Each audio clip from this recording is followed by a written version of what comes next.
ശ്രമിക്കുന്ന എല്ലാ മാന്യ ശ്രോതാക്കൾക്കും ഊഷ്മളമായ അഭിവാദനങ്ങൾ.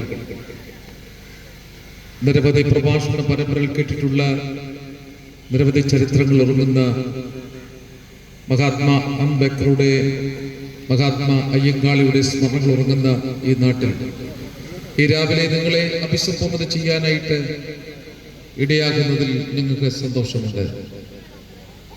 കേരളത്തെങ്കും കേരള നാടെന്ന് കവീരന്മാർ പാടിപ്പറഞ്ഞ ദൈവത്തിന്റെ സ്വന്തം നാട് എന്ന ഓമനത്തിൽ അറിയപ്പെടുന്ന ഈ കൊച്ചു കേരളം ഭാരതത്തിൽ എന്തുകൊണ്ട് നിരവധി അഭിമാനകരമായ നേട്ടങ്ങൾ കരസ്ഥമാക്കിയിട്ടുള്ള ഒരു സംസ്ഥാനമാണ് കേരളം. ഭാരതം എന്ന് കേട്ടാൽ അഭിമാനപൂരിതമാകണം, കേരളം എന്ന് കേട്ടാലോ തിളയ്ക്കണം ചോര ഞരമ്പുകളിൽ എന്ന് മഹാത്മാരെ കവികൾ പറഞ്ഞിട്ടുള്ളത് നമ്മൾ ശ്രദ്ധിച്ചിട്ടുണ്ട്. ഭാരതത്തിൽ എന്തുകൊണ്ടും അഭിമാനകരമായി തലയെടുപ്പോടെ നിൽക്കുന്ന ഒരു സംസ്ഥാനമാണ് കേരളം. സാക്ഷരതയിൽ ഒന്നാം സ്ഥാനമുള്ള, ഉന്നത വിദ്യാഭ്യാസത്തിൽ ഒന്നാം സ്ഥാനമുള്ള, സാമൂഹ്യ ബോധത്തിൽ, രാഷ്ട്രീയ ബോധത്തിൽ, മതബോധത്തിൽ, സാമൂഹിക സാംസ്കാരിക ബോധങ്ങളിൽ നിരവധി നേട്ടങ്ങൾ കരസ്ഥമാക്കിയിട്ടുള്ള, ജീവിതത്തിൻ്റെ എല്ലാ ചുറ്റുപാടുകളിലും ഉച്ചസ്ഥായിയിൽ മുന്നോട്ട് പോകുന്ന അനുഗ്രഹിക്കപ്പെട്ട ഒരു സംസ്ഥാനമാണ് കേരളം. ഭാരതത്തിൽ അഭിമാനകരമായ നേട്ടങ്ങൾ കരസ്ഥമാക്കിയിട്ടുണ്ട്. നാം ബഹുദൂരം മുന്നിലാണ്, നാം പലതിൻ്റെയും ഒന്നാം സ്ഥാനത്താണ് എന്ന് പറയുമ്പോൾ തന്നെ നാം തലതാഴ്ത്തിക്കളയേണ്ട, നാണക്കേടായി ചിന്തിക്കേണ്ട ഒരു തലത്തിലേക്ക് നമ്മുടെ നാട് മാറിയിരിക്കുന്നു. ഭാരതത്തിൽ ഏറ്റവും കൂടുതൽ ആത്മഹത്യയുള്ള സംസ്ഥാനം കേരളമാണ്. ഭാരതത്തിൽ ഏറ്റവും കൂടുതൽ മദ്യപാനികളുള്ള സംസ്ഥാനം കേരളമാണ്. ഭാരതത്തിൽ ഏറ്റവും കൂടുതൽ കുട്ടിക്കുറ്റവാളികളും അതോടൊപ്പം തന്നെ ലഹരിയുടെ അമിതമായ ഉപയോഗമുള്ള സ്ഥലമാണ് കേരളം. ഭാരതത്തിൽ ഏറ്റവും കൂടുതൽ ലഹരിയുടെ ഉപയോഗം അനുദിനം MDMA പോലെയുള്ള മാരകമായ രാസ ലഹരിയുടെ നീരാളിപ്പിടുത്തത്തിൽ നമ്മുടെ നാട് വല്ലാതെ പിടിക്കപ്പെട്ടിരിക്കുന്നു. പ്രായവ്യത്യാസമില്ലാതെ, ആൺപെൺ വ്യത്യാസമില്ലാതെ, സ്ത്രീ പുരുഷ വ്യത്യാസമില്ലാതെ ഏത് ആഘോഷവേളകളും നാം ലഹരിയുടെയും മദ്യത്തിൻ്റെയും ഉപയോഗത്തിൽ വളരെ മുൻപന്തിയിലാണ്. ഓണമാണെങ്കിലും, റംസാൻ ആണെങ്കിലും, ഓണമാണെങ്കിലും, ക്രിസ്മസ് ആണെങ്കിലും മനുഷ്യൻ മദ്യം ഒരു പ്രധാനപ്പെട്ട സംഗതിയായി മാറിയിരിക്കുന്നു. ഓരോ വർഷം കഴിയുന്തോറും കേരളത്തിലെ മദ്യത്തിന്റെ ഉപയോഗം അത് എത്രയോ കോടികൾ ഉയരത്തിലാണ്. ഓരോ വർഷം കഴിയുന്തോറും കേരളത്തിലെ ലഹരിയുടെ ഉപയോഗം ബഹുദൂരം മുന്നിലാണ്. പ്രായവ്യത്യാസമില്ലാതെ ഇത് എത്ര ഉയരത്തിലാണ്. നമ്മുടെ ബഹുമാനപ്പെട്ട മുഖ്യമന്ത്രിയും നമ്മുടെ ബഹുമാനപ്പെട്ട പ്രതിപക്ഷ നേതാവും നിയമസഭയിൽ പറഞ്ഞൊരു കണക്കുണ്ട്. തിരുവനന്തപുരം ജില്ലയിലെ നമ്മുടെ കോർപ്പറേഷൻ പരിധിയിൽ ഇവിടുത്തെ സ്കൂളുകളിലും കലാലയങ്ങളിലും കോളേജുകളിലുമുള്ള കുട്ടികളുടെ ഉപയോഗം, ലഹരിയുടെ ഉപയോഗം പരിശോധിച്ചപ്പോൾ 24% കുട്ടികൾ ഒരു പ്രാവശ്യമെങ്കിലും ലഹരി ഉപയോഗിച്ചിട്ടുണ്ട് എന്നുള്ളത് വളരെ ഭയാനകമായ കണക്കാണ്. നമ്മുടെ തിരുവനന്തപുരം ജില്ലയിലെ ഒരു പെൺകുട്ടിയുടെ ബാഗ് പരിശോധിച്ച ടീച്ചർ, 9ാം ക്ലാസ്സിൽ പഠിക്കുന്ന ഒരു പെൺകുട്ടിയുടെ ബാഗ് ടീച്ചർ പരിശോധിക്കുമ്പോൾ ലഹരിയുടെ MDMA പോലെയുള്ള മാരകമായ ലഹരിയുടെ ഉപയോഗത്തിൽ ആ പെൺകുട്ടി ഉപയോഗിക്കുക മാത്രമല്ല അത് വിൽക്കുന്നൊരു വാഹകയായി മാറി എന്നുള്ളത് ലജ്ജാകരമായി നാം തലതാഴ്ത്തേണ്ടതാണ്. എത്രയോ അനുദിന സംഭവങ്ങളാണ് നമ്മുടെ നാട്ടിൽ നടക്കുക. നമുക്കറിയാം, കഴിഞ്ഞ ദിവസം കേരളത്തിലെ ദൃശ്യമാധ്യമങ്ങൾ ചർച്ച ചെയ്തൊരു സംഭവമുണ്ട്. കൊല്ലം ജില്ലയിൽ ഷഹനാസ് എന്ന് പറയുന്ന ഒരു ചെറുപ്പക്കാരൻ വളരെ നല്ല രീതിയിൽ 10ാം ക്ലാസ്സിൽ നല്ല മാർക്കിൽ പാസ്സായി. അനന്തരം കോളേജ് ക്യാമ്പസിലും ചെന്ന് സുഹൃത്തുക്കളോടൊപ്പം ലഹരിക്ക് അടിമയായി മാറി. ലഹരിയുടെ അമിതമായ ഉപയോഗത്തിൽപ്പെട്ട് ആ ചെറുപ്പക്കാരൻ അതിന് വശംവദനായി. ഒടുവിൽ പണമില്ലാതായി. പണത്തിന് വേണ്ടി താൻ മോഷണം ആരംഭിച്ചു. ഒടുവിൽ പണമില്ലാത്തൊരു ദിവസം തന്റെ വീട്ടിൽ നിരന്തരം താൻ വഴക്കുണ്ടാക്കി. ഒരു ദിവസം തന്റെ വീട്ടിൽ വന്ന് താൻ പണം ചോദിച്ചു. അപ്പോൾ തൻ്റെ അമ്മയും തൻ്റെ വല്യമ്മയും വീട്ടിലുണ്ടായിരുന്നു. ഇവിടെ പണമില്ല, ഇവിടെ പണത്തിന് വളരെ പ്രയാസമാണ്, അധ്വാനിച്ച് ഇവിടെ കൊണ്ടുവരാൻ ആളില്ല, ജീവിതത്തിൽ രണ്ടറ്റം കൂട്ടിമുട്ടാൻ വലിയ പ്രയാസമാണ്, പെടാപ്പാടുപെടുകയാണ്, എന്നിവിടെ പണമില്ല എന്ന് പറഞ്ഞ് സ്വന്തം ജീവിതത്തിന്റെ ഭയാനകമായ കഷ്ടതയെ കണ്ടുകൊണ്ട് ആ വീട്ടിലെ വല്യമ്മച്ചി വേദനയോടെ പുലമ്പുന്നത് കണ്ടിട്ട് ഈ ചെറുപ്പക്കാരൻ ആ വല്യമ്മച്ചിയെ ക്രൂരമായി ലഹരിയുടെ വല്ലാത്ത അമിത ആവേശത്തിൽ കുത്തിക്കൊല്ലുകയാണ്.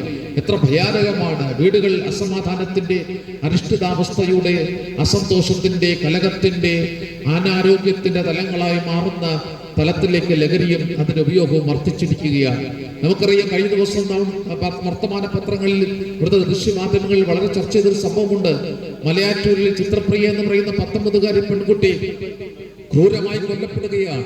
12ാം ക്ലാസ്സിൽ നല്ല മാർക്കിൽ പാസ്സായിട്ട് ബാംഗ്ലൂരിൽ എയറോനോട്ടിക്കൽ എഞ്ചിനീയറിംഗ് പഠിക്കാൻ പോയ പെൺകുട്ടി അവിടുന്ന് അവധി സമയത്ത് നാട്ടിലേക്ക് വരുന്നു. സുഹൃത്തുക്കളുമായി വൈകുന്നേരം പട്ടണം ചുറ്റാൻ പോകുകയാണ്. രാത്രിയേറെ വൈകിട്ടും ചിത്രപ്രിയയെ കാണാനില്ല എന്നുള്ളത് മാതാപിതാക്കൾ പോലീസിനെ അറിയിക്കുന്നു. അത് രാവിലെ പോലീസ് പരതിയപ്പോൾ നാട്ടുകാർ കണ്ടെത്തിയത് നമുക്ക് കാണാനായിട്ട് കഴിയും. ആ കുട്ടിയുടെ ചേതനറ്റ മൃതശരീരമാണ്. പിന്നെ പോലീസ് അന്വേഷിച്ചപ്പോൾ നമുക്ക് നമ്മുടെ മാധ്യമത്തിലൂടെ അറിയാൻ കഴിഞ്ഞത് ആ കുട്ടിയും കുട്ടിയുടെ കൂടെയുള്ള കൂട്ടുകാരും ഒക്കെ ലഹരിയുടെ ഉപയോഗത്തിലായിരുന്നു, മദ്യലഹരിയിലായിരുന്നു. അതിന്റെ ലഹരിയിൽ കൂട്ടുകാരൻ ക്രൂരമായി കൊല്ലുന്നു എന്നുള്ള വാർത്തയാണ്. ഇങ്ങനെ അനുദിന ജീവിതയാത്രയിൽ ദൃശ്യമാധ്യമത്തിലൂടെ, വർത്തമാന പത്രങ്ങളിലൂടെ നമ്മളെ ഞെട്ടിക്കുന്ന എത്രയോ ഭയാനകമായ സംഭവങ്ങളിലൂടെയാണ് കടന്നു പോകുന്നത്. കുഞ്ഞെ ഒറ്റ ആയുസ്സേ നമുക്കുള്ളൂ. മാതാപിതാക്കൾക്ക് പ്രിയപ്പെട്ടവരായി, നമ്മുടെ പ്രിയപ്പെട്ടവർക്ക് സമൂഹത്തിന് പ്രിയപ്പെട്ടവരായി, നാളുടെ വരദാനങ്ങളായി, വാഗ്ദാനങ്ങളായി മാറേണ്ട ഓരോരുത്തരും ഓരോ ജീവിതയാത്രയിൽ ലഹരിയുടെ അമിതമായ ഉപയോഗ നിമിത്തം നമ്മുടെ നാട് വല്ലാതെ തകർന്നുകൊണ്ടിരിക്കുന്നു. കുടുംബങ്ങൾ ശിഥിലമായിക്കൊണ്ടിരിക്കുന്നു. ആരോഗ്യം നശിച്ചുകൊണ്ടിരിക്കുന്നു. ജീവിതത്തിൽ സാമൂഹിക സംവിധാനങ്ങളൊക്കെ തകർന്നുകൊണ്ടിരിക്കുന്നു. ലഹരിയുടെ ഒരു ഹബ്ബായി കേരളം മാറിക്കൊണ്ടിരിക്കുമ്പോൾ നാം തല ഉയർത്തി കാലങ്ങളെ തിരിച്ചറിയണമെന്ന് പ്രിയപ്പെട്ട കേൾവിക്കാരോട് വിനയപുരസ്കരം അഭ്യർത്ഥിക്കുകയാണ്. നമ്മുടെ നാട് വല്ലാതെ ഭയാനകമായ ഒരു സാഹചര്യത്തിലേക്ക് പോയിക്കൊണ്ടിരിക്കുകയാണ്. ഇവിടെ നടക്കുന്ന ബലാത്സംഗങ്ങൾ, കുറ്റകൃത്യങ്ങൾ, പീഡനങ്ങൾ, അപകട മരണങ്ങൾ, ആത്മഹത്യകൾ, കുടുംബ ചിത്രതകൾ, ഇങ്ങനെ എല്ലാറ്റിന്റെയും പിന്നിലുള്ള ചേതോവികാരം, പിന്നിലുള്ള വില്ലനെ ആരെന്ന് പരിശോധിച്ചാൽ നമുക്കറിയാം മദ്യമോ മയക്കുമരുന്നോ ആണെന്ന് നമുക്കറിയാനായിട്ട് കഴിയും. ഈ മദ്യവും മയക്കുമരുന്നും രക്ഷ പ്രാപിക്കാൻ ആഗ്രഹമുണ്ടെന്ന് പലവട്ടം പറഞ്ഞ ആളുകളെ ഈ യാത്രയിൽ കണ്ടിട്ടുണ്ട്. രാവിലെ ഭാര്യയുടെ തലയിൽ തൊട്ട് ഇനി മേലാൽ ഞാൻ മദ്യപിക്കുകയില്ല, ഇനി ഞാൻ മദ്യം കൈകൊണ്ട് വിടുകയില്ലെന്ന് തീരുമാനിച്ച് തലയിൽ തൊട്ട് ശ്രദ്ധ ചെയ്തു പോകുന്ന ഭർത്താവ് വൈകുന്നേരം വീണ്ടും നാലുകാലിൽ വന്ന് കയറുകയാണ്. നമുക്കറിയാം, നമ്മുടെ പല കുഞ്ഞുങ്ങളും കൗൺസിലിംഗ് ക്ലാസ്സുകളിലും മതബോധ ക്ലാസ്സുകളിലും ലഹരി വിമോചന ക്ലാസ്സുകളിലും ഒക്കെ പങ്കെടുത്തിട്ട് ഇനി ഞാൻ ഉപയോഗിക്കുകയില്ല എന്ന് പറഞ്ഞിട്ട് ചില മണിക്കൂറുകൾ കഴിഞ്ഞിട്ട് അമിതമായ ഭ്രാന്തമായ ആവേശത്തിലേക്ക് മാറുകയാണ്. ഇത് ഉപയോഗിക്കാൻ കഴിയാത്ത രീതിയിലേക്ക് നമ്മുടെ നാടിനരമ്പുകൾ, കുഞ്ഞുങ്ങളുടെ നാടിനരമ്പുകൾ തകർക്കപ്പെട്ട് കുടുംബങ്ങളുടെ എല്ലാ അസ്തിത്വങ്ങളും എല്ലാ സമാധാനങ്ങളും നഷ്ടപ്പെട്ട് കുടുംബങ്ങൾ ശിഥിലമായിക്കൊണ്ടിരിക്കുകയാണ്. രക്ഷപ്പെടാൻ ആഗ്രഹമുണ്ടായിട്ടും രക്ഷപ്പെടാൻ കഴിയാതെ വല്ലാതെ ഭയാനകമായി നമ്മുടെ സമൂഹത്തെ കാർന്നു നിന്ന ലഹരിയും മദ്യവും ഒക്കെ ഇങ്ങനെ ആയി പോകാൻ ഉണ്ടാകാൻ കാരണം എന്താണ്? രക്ഷപ്പെടാൻ ആഗ്രഹമുണ്ടായിട്ടും രക്ഷപ്പെടാൻ കഴിയാതെ പോകുന്നതിന്റെ പിന്നെ ചേതോവികാരം മനുഷ്യന് കുടികൊള്ളുന്ന ഭാവമാണ്. മനുഷ്യനെ രക്ഷപ്പെടാൻ ആഗ്രഹിക്കാത്ത ആഗ്രഹമുണ്ടെങ്കിലും മനുഷ്യനെ പുറകോട്ട് വലിക്കുന്ന മാനസാന്തരത്തിൽ ഉറച്ചു നിൽക്കാൻ കഴിയാതെ വിസമ്മതിക്കുന്ന തലത്തിലേക്ക് മനുഷ്യനെ കാർന്നു തിന്നുന്ന അതിന്റെ പിന്നിലെ ചേതോവികാരം മനുഷ്യന് കുടികൊള്ളുന്ന ഭാവമാണ്. ഈ പാപത്തിൽ നിന്ന് പരിഹാരം വരുത്താൻ കഴിഞ്ഞെങ്കിൽ മാത്രമേ മനുഷ്യന്റെ എല്ലാ തിന്മയിൽ നിന്നും മനുഷ്യനെ രക്ഷിക്കാനായിട്ട് കഴിയൂ എന്ന് മനസ്സിലാക്കാനായിട്ട് പറ്റും. വേദപുസ്തകം പറയുന്നു, ഒരു വ്യത്യാസത്തിൽ എല്ലാവരും പാപം ചെയ്ത് ദൈവദയത്തില്ലാത്തവരായി മാറി. പാപം ചെയ്യുന്നതേക്ക് മരിക്കുന്നത് ചെയ്യും. പാപത്തിന്റെ ശമ്പളം മരണമത്രേ. പാപത്തിന് പരിഹാരം വരുത്തുവാൻ എന്താണ് കഴിയുക? പാപത്തിന് പരിഹാരം വരുത്തുവാൻ അതിന് കഴിയുന്ന ഒരേ ഒരു മാർഗമേ ഉള്ളൂ. പാപരഹിതനായി ഇവിടെ ജനിച്ച് പാപം കൂടാതെ 33 തിരുവയസ്സോടെ ജീവിച്ച് പാപിക്ക് വേണ്ടി കാൽവരി മരിച്ച് അവസാനത്തിൽ രക്തം വരെ ഊറ്റി 3 നാൾ കല്ലറകളെ ഭേദിച്ച് ഉയർത്തെഴുന്നേറ്റ ഏകരക്ഷകനും ലോകരക്ഷകനും സത്യദൈവവും ഏകദൈവവുമായ യേശുക്രിസ്തു വിശ്വസിക്കുന്നവന്റെ ഉള്ളിൽ സമാധാനമുണ്ട്, സന്തോഷമുണ്ട്, പാമോചനമുണ്ടെന്ന് മനസ്സിലാക്കാനായിട്ട് കഴിയും. യേശു ഭൂമിയിലേക്ക് വന്നത് ഒരു മതം ഉണ്ടാക്കാനല്ല, ഒരു സംഘടന ഉണ്ടാക്കാനല്ല, ഒരു നേതാവായി വിരാജിക്കാനല്ല യേശുവിലേക്ക് വന്നത്. സകല മനുഷ്യന്റെയും പാപത്തിന് പരിഹാരം വരുത്തുവാനാണ്. ദൈവത്തിലുള്ള സമത്വം മുറുകെ പിടിച്ചുകൊണ്ട് വിചാരിക്കാതെ തന്നെ താൻ താഴ്ത്തി മനുഷ്യനായി ഈ താണഭൂമിയിലേക്ക് ഇറങ്ങി വന്ന് കാൽവരി ക്രൂശിൽ അവസാനത്തിൽ രക്തം വരെ ഊറ്റിയത് മനുഷ്യന്റെ പാപത്തിന് പരിഹാരം വരുത്താനാണ് എന്നുള്ളത് എത്രയോ സത്യമായ കാര്യമാണ്. പ്രിയപ്പെട്ടവരെ, ലോകം കണ്ട, കാലം കണ്ട, ചരിത്രം കണ്ട ഏകദൈവം, സത്യദൈവം, ലോകം കണ്ട ഏറ്റവും വലിയ ക്രാന്തദർശി, ലോകം കണ്ട, കാലം കണ്ട, ചരിത്രം കണ്ട ഏറ്റവും വലിയ വാഗ്മി, ലോകം കണ്ട ഏറ്റവും വലിയ ചരിത്ര പുരുഷൻ, ലോകത്തെ BC എന്ന് AD എന്ന് രണ്ടായി തിരിമുറിച്ച് ഈ താണഭൂമിയിലേക്ക് ഇറങ്ങി വന്ന് 33 തിരുവയസ്സര ഭൂമിയിൽ ജീവിച്ച് നാടകം നന്മ ചെയ്ത് രോഗികളെ സൗഖ്യമാക്കി മനുഷ്യന് സമാധാനം നൽകി, മനുഷ്യന് രക്ഷ നൽകി, മനുഷ്യന്റെ എല്ലാ പ്രശ്നങ്ങളെ കൈകാര്യം ചെയ്തുകൊണ്ട് സകല പ്രശ്നങ്ങൾക്ക് പരിഹാരം യേശു ക്രിസ്തുവിലാണെന്ന് അടിവരയിട്ട് പഠിപ്പിച്ച ഏക മാർഗമാണ് സത്യവേദ പുസ്തകം. പ്രിയപ്പെട്ടവരെ, ഞാൻ നിങ്ങളോട് രാവിലെ പറയട്ടെ, നിങ്ങളുടെ ജീവിതത്തിൽ തകർന്നുണ്ടെന്ന അനുഭവമാണോ? സമാധാനമില്ലയോ? സന്തോഷമില്ലയോ? ജീവിതം ഭയാനകമായി പരാജയപ്പെട്ടു പോയിട്ടുണ്ടോ? രക്ഷപ്പെടാൻ ആഗ്രഹിച്ചിട്ടും കഴിയാതെ പോയിട്ടുണ്ടോ? എന്നാൽ നിങ്ങളുടെ ജീവിതത്തിന് സമസ്ത മേഖലയിൽ മാറ്റം വരുത്താൻ കഴിയുന്ന ഒരേ ഒരു മാർഗം, ഒരേ ഒരു വഴി, ഒരേ ഒരു രക്ഷാമാർഗം സാക്ഷാൽ യേശു ക്രിസ്തുവിന്റെ മാർഗമാണ്. യേശു ക്രിസ്തുവിനെ പറഞ്ഞു, ഞാൻ തന്നെ വഴിയും സത്യവും ജീവനുമാകുന്നു. ഏകവഴിയാകുന്ന യേശു ക്രിസ്തുവിലേക്ക് കടന്നു വരിക. ലോകത്തിൽ അനേകർ നമുക്ക് വഴികാട്ടികളായിട്ടുണ്ട്. ജന്മം തന്ന അപ്പനും ജന്മം തന്ന അമ്മയും നമ്മുടെ അധ്യാപകരും നമ്മുടെ സാമൂഹ്യ പരിഷ്കർത്താക്കളും നമ്മുടെ സമൂഹത്തിൽ ഉന്നമനത്തിന് വേണ്ടി പ്രവർത്തിച്ച മഹാത്മാ അയ്യങ്കാളെ പോലെയുള്ളവരൊക്കെ നമ്മുടെ വഴികാട്ടികളാണ്. എന്നാൽ വഴി ഒന്നേ ഉള്ളൂ. വഴികാട്ടികൾ പലതുണ്ടെങ്കിലും വഴി ഒന്നേ ഉള്ളൂ. രക്ഷപ്പെടാൻ ഏകവഴി, പാപമോചനത്തിന് ഏകവഴി, മോക്ഷം പ്രാപിക്കാൻ ഏകവഴി, സകല വിടുതലും പ്രാപിക്കാൻ ഏകവഴി അത് യേശു ക്രിസ്തു ആകുന്ന വഴി മാത്രമാണ്. പ്രിയ സുഹൃത്തെ, നിങ്ങൾ സത്യാന്വേഷിയാണോ? ജീവിതത്തിന്റെ വഴികൾ തുറക്കപ്പെടാൻ ആഗ്രഹിക്കുന്ന ആളാണോ? ജീവിതത്തിൽ രക്ഷപ്പെടണം നിങ്ങൾക്ക് ആഗ്രഹമുള്ളയാളാണോ?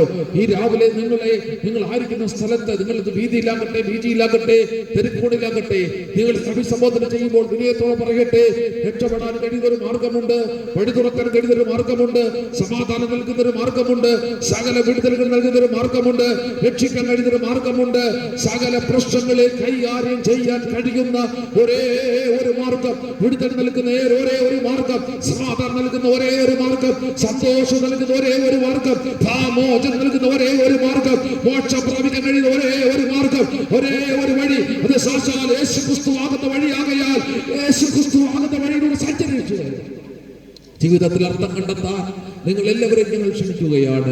നിങ്ങൾ ഇരിക്കുന്ന സ്ഥലത്ത്, നിൽക്കുന്ന സ്ഥലത്ത് യേശുവിനെ രക്ഷിക്കണമേ, ഞാൻ ഇന്ന് മുതൽ അങ്ങയുടെ മകനായി മകളായി ജീവിക്കാൻ ആഗ്രഹിക്കുന്നു എന്ന് നിങ്ങൾ ഏറ്റുപറയാൻ തയ്യാറാകുമ്പോൾ നിങ്ങളുടെ വീട്ടിലേക്കും നിങ്ങളിലേക്കും വന്ന് നിങ്ങളുടെ ജീവിതത്തിന്റെ സമസ്ത സീമകളിലും മാറ്റം വരുത്തി വഴി തുറന്ന് പുതിയ മനുഷ്യനാക്കി ജീവിതത്തിന്റെ എല്ലാ മേഖലയിലും അർത്ഥം നൽകി നന്മകളെ തുറന്ന് എല്ലാറ്റിനും പരിഹാരം നൽകാൻ യേശു ക്രിസ്തുവിന് കഴിയും. ആ യേശുവിനെ തന്മക്ക് ദൈവമായി സ്വീകരിപ്പാൻ ഒരിക്കൽ കൂടി അഭ്യർത്ഥിച്ചുകൊണ്ട് ഞങ്ങളെ രാവിലെ കേട്ട എല്ലാവർക്കും 1000 നന്ദികൾ അറിയിച്ചുകൊണ്ട് എല്ലാ വാക്കുകളും ഞങ്ങൾ അവസാനിപ്പിക്കട്ടെ. ദൈവം എല്ലാവരെയും അനുഗ്രഹിക്കുമാറാകട്ടെ.